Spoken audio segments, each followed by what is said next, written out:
As digital transformation accelerates across industries, the complexity and frequency of cyber threats too have gone up. Cybercriminals are increasingly becoming sophisticated, leveraging technologies like AI and ML to launch more targeted and potent attacks. The global shift to remote work and the expansion of Internet of Things have further broadened the attack surface. Organizations, regardless of size or sector, face potential disruptions to their operations, financial losses, and reputational damage.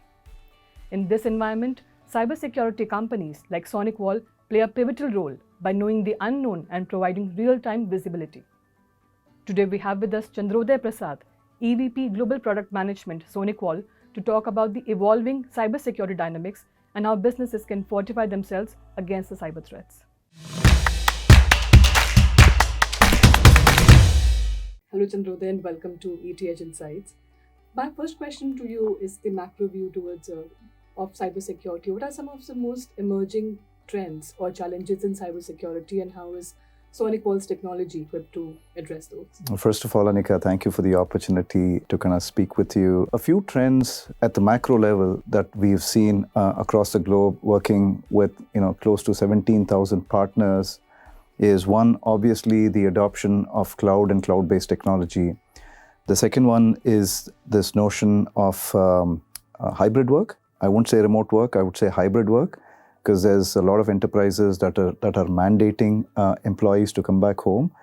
But there are still a bunch of employees working from, they're working from home, coming back into the offices, but there are still a lot of them based in remote locations. Some of them prefer to, as somebody like me who's traveling, I would be working from a hotel, from my home. But all of them are, one of the things that they're mandating is consistent user experience wherever they're working from, and more importantly, a secure user experience, I would say. So that is the second trend. The third is around the OT explosion. So there are a lot of devices that have not been online, but now, especially with this phenomena of IT and OT convergence, you see a lot of these devices, whether they are for automation, they are devices, security devices, or these devices that traditionally haven't been connected to the network are now being connected to the network, especially with the emergence of mobile technologies like 5G, 6G, and all of that. And last but not the least is a big hype cycle around AI, artificial intelligence, and the applicability of artificial intelligence to the cybersecurity realm. So those are probably the four big macro trends that we are seeing across the globe. In terms of SonicWall and how we are evolving to cater to some of these trends is, traditionally, if we go back in history, even back a couple of years, SonicWall has been known as a firewall company, or predominantly as a network security company. Over the course of the last 1 year, a year and a half, we've evolved ourselves to kind of build out what we call Sonic Platform, which is a cybersecurity platform, again, targeted for MSPs and partners. So we've specifically built capabilities wherein we have integrated our product line across the technology stack. But it's not just about integrating within the SonicWall portfolio, but it's also integrating with third-party capabilities that are available in a partner ecosystem. Because one of our working principles is, in the cybersecurity world, when we talk about going after the bad guys, there is no one vendor that can solve everything. So partnering with, I call it healthy co-optation. So partnering with other vendors to kind of build out that cybersecurity framework is extremely important for us. So that's where we are driving towards. Very excited about the capabilities that we are unveiling, including Sonic Platform. We've actually have made 3 acquisitions in the last 4 months, and we are bringing all of those capabilities into one single platform under one single consumption model and all of that. So. You spoke about the 4 emerging trends, the 4 larger trends, plus your acquisition and Sonic Platform. I'll come to each one of them, one at a time. I want to start with AI. How are you using AI to enhance your threat detection and for enhanced security? Great question. And AI obviously is a very hot topic, Anika. When we were at RSA about 4 months ago, and if you could ask me to summarize what I learned out of RSA in one word, I would just say it was all about AI and a little bit of other cybersecurity technologies. But here's, taking a step back, I am a strong believer in AI being a tool to drive business outcomes or customer outcomes. I think, it is very important for us as cybersecurity practitioners, or for that matter, infrastructure providers, to kind of focus on driving customer outcomes or your business outcome and work backwards to use some of these tools like Gen AI and all of that to drive those business outcomes or customer outcomes.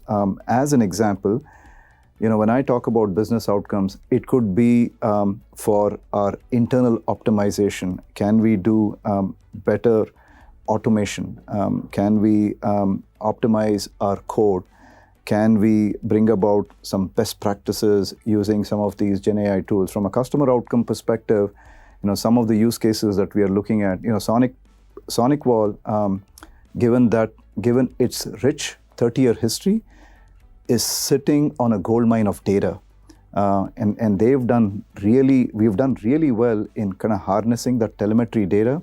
So from a customer outcome perspective, when I talk about Sonic platform, and when we talk about integrating capabilities across the technology stack, SonicWall has about 14 or 15 different products in the portfolio. It is about sharing contextual information across all of these enforcement points and driving customer outcomes based on that contextual information. A simple example that I use, let's say if you have a customer who's got a SonicWall firewall, a SonicWall switch, SonicWall access point, and an endpoint that is based on SonicWall technology.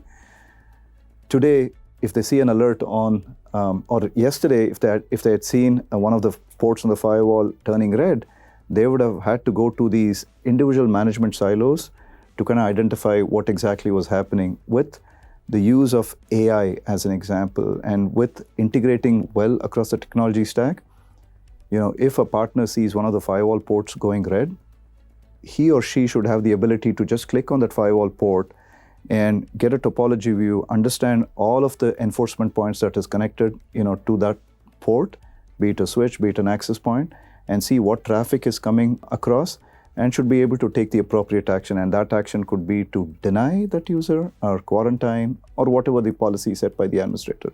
So all of this is possible by, harnessing the data sets that we have in the background, and then applying tools like, Gen AI and all of these, again, to drive valid customer outcomes. A few other use cases could be for us to make it easy for partner to consume, for them to query that data set to get some output in terms of, it could be a simple query to say, how many firewalls are running a certain version of the code, as an example? How many, which application is consuming maximum bandwidth on the network, as an example. So there are plenty of those customer outcome use cases that we are driving.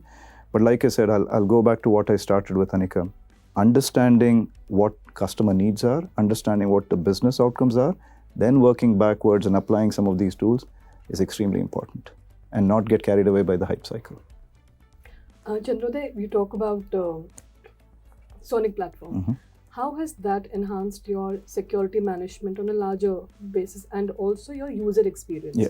What feedback have you received from your users? Again, great question. The fundamental premise of us creating the Sonic platform was to improve the user experience. Like I said, SonicWall traditionally has had about 12 or 14 different products in our portfolio, but most partners, 80 to 85% of our end customers used to consume only firewall from SonicWall.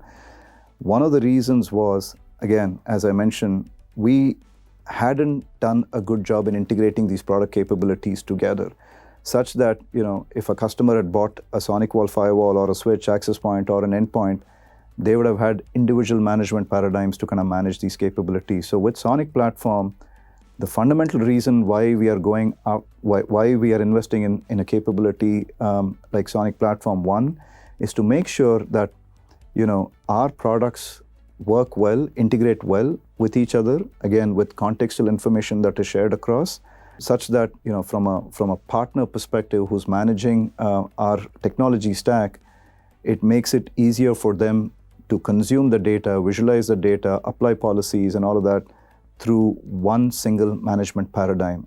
But there's a lot of work in the back end in terms of how we integrate.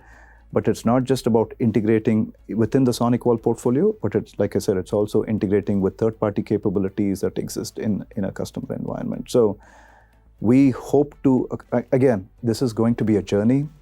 Phase 1 of the Sonic platform will be released in a few weeks or so, but we'll continue to enhance our capability to kind of ensure that we get to a point where the customer experience has increased 10x and also the adoption of not just SonicWall capabilities, but also integrating with third party is the norm potentially moving forward. My final question to you would be around the acquisitions that you spoke about. You have acquired 3 technologies in the last 4 months. That obviously has to expand your security framework. If you can quickly tell us about how these acquisitions, they enhance your product and inform your larger global strategy also when it comes to cybersecurity. So over the past a year and a half that I've been with SonicWall, one consistent area of feedback was we lacked certain capabilities across the technology stack. When I talk about the macro trends, customer moving to the cloud, remote work capability, the ability, AI and the explosion of IoT and all of that, we lack capabilities to kind of meet all of our partner requirements. And those capabilities were around a technology stack around cloud, as an example. We lacked capabilities around EDR, MDR, and such. And last but not the least, we lacked capabilities in terms of kind of building out our own, integrating well within the technology stack. So if I step back, Anika, I view cybersecurity in 2 simple categories. One category is the access category, wherein you put controls in place, working with the assumption that if you have those controls, nothing bad will happen. And those are your access technologies like your firewalls, your SASE, SSE, ZTNA, and all of that. There is also another category of cybersecurity wherein you always work with the assumption that regardless of what controls are in place, something bad will happen. And if something bad happens, how quickly do I respond to those? We did well in the first category where we had capabilities to prevent the bad guys from coming in, but we did definitely lack capabilities in the post-access. So we acquired a company called Banyan Security, which kind of fills out our portfolio from a cloud security perspective. So the good thing about Banyan is there are plenty of cloud security companies that started with different technology stacks. As an example, Palo Alto started with firewall as the base. Zscaler started with Secure Web Gateway. Netscope started with CASB. Again, for us, the feedback from our partners and our customer base was, ZTNA or Zero Trust Network Access was the starting point. So we spent quite a bit of time evaluating companies that exist out there, and Banyan Security started with ZTNA as the premise. So it has been a phenomenal fit. The feedback has been pretty awesome, and we are working on integrating those capabilities into the SonicWall ecosystem. The second company that we acquired is called Solutions Granted, and this is a post-access category that I was talking about. Solutions Granted is a master MSP. They support about 900 other partners, and they have a dedicated SOC, 24/7 cybersecurity management, and this fits well into the gap that we had in terms of EDR, MDR, XDR, and all of that. So Solutions Granted fits that gap that we had. And last but not the least, we acquired a company to help with our endpoint capabilities. Just based on the trends that we are seeing, there was a time when the control point was still the network. So anything that you put in the network, be it a firewall, be it a router, and all of that was a control point. But with all the trends that we talked about, in my humble opinion, the control point is split into 2. On the southbound, it's moved closer to the users, to the endpoints, to identity, and northbound, it's moved closer to the applications. So we had to acquire somebody we had to get our own IP in the endpoint space. So that is where the acquisition from an endpoint company comes into play. So the work that we are doing in the midterm to longer term is kind of integrating all those capabilities into the broader technology stack, Anika. If I were to quickly ask you that as a cybersecurity professional on the product and technology side of things, which is that one innovation that you are most excited about? What would that be? I think we are on a great path from a Sonic platform perspective because we are the only cybersecurity company that is laser focused on meeting our partner, meeting the MSP and the MSSP needs from a cybersecurity perspective. Yes, there are a lot of companies that have done well in terms of introducing this platformization concept, but they are targeting a different segment of the market and a different set of customers. We are maniacally focused on solving this for our partners and the end customers that these partners are working towards. So I'm very excited about that, and obviously using some of the technologies that we talked about, AI and all of that, I think that'll set us up very well in the market in the near term. Thank you, Chandrodaya. Thank you, Anika. Thanks. Appreciate it. Insights. Thanks for the opportunity.